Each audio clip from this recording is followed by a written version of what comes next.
Donc, pour vous montrer comment on fait des problèmes avec des solides semblables, ben, je vais en faire un. C'est la façon la plus simple. Alors, j'ai pris une question à la page 487 et voici la question. Soit un prisme dont l'aire totale est de 100 cm² et l'autre est 175. OK, puis là, on a de l'information aussi, des questions. Bien, première chose, je fais tout le temps le dessin et je dessine tout le temps le plus petit à gauche. Alors, quelque chose comme ça. Oups.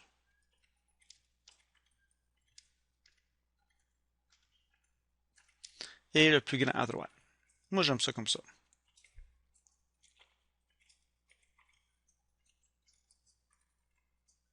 Et là, j'écris l'information sur le dessin ici. Donc, qu'est-ce que je connais du plus petit? Bien, je sais que l'aire totale est égale à 100 cm². L'aire totale du plus grand, c'est égal à 175 cm².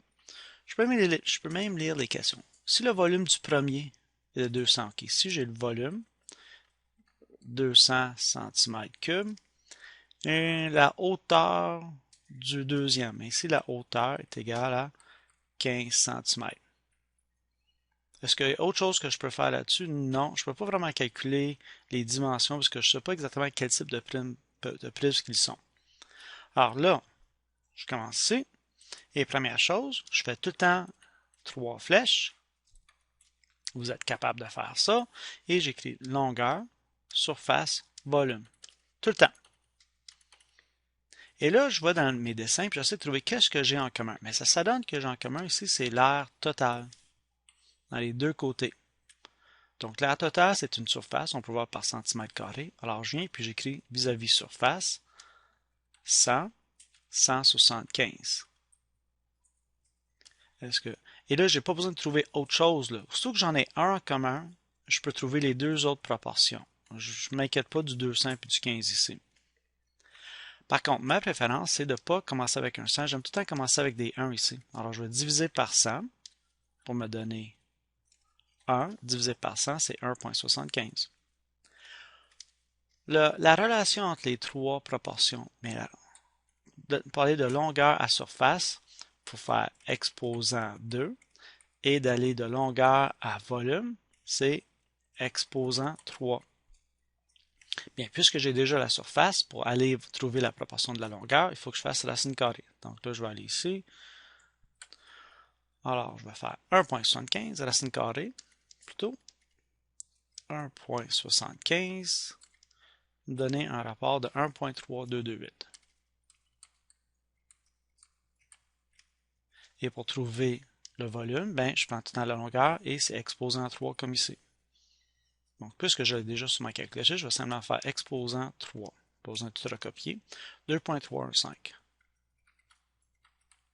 Je trouve que c'est plus visuel comme ça, parce qu'on peut voir les longueurs sont tout le temps à peu près un petit peu plus que 1, 1,3 fois le plus petit. Les surfaces, c'est 1,75. Et les volumes, la proportion, c'est tout le temps plus que 2 fois plus grand que le plus petit, en fait, de volume.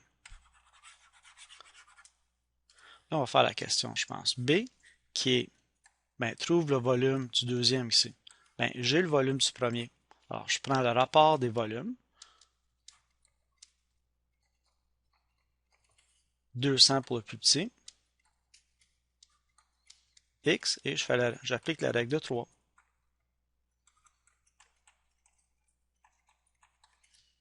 Tout le temps multiplié en diagonale divisé par le troisième. Et ça va me donner quelque chose comme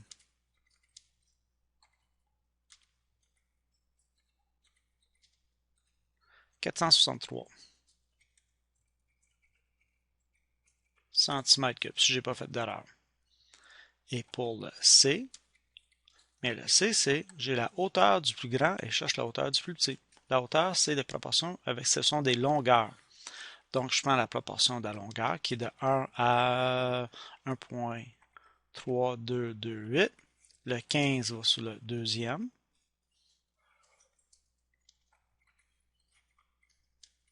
Applique la règle de 3.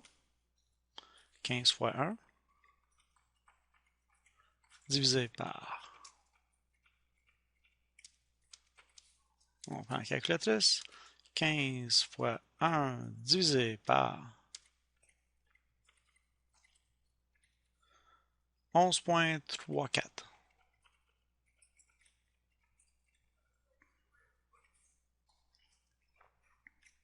Donc, pour récapituler, on dessine tout le temps le plus petit à gauche, on écrit toute l'information qu'on a et on trouve celui qui est en commun. Ici, c'est l'aire totale.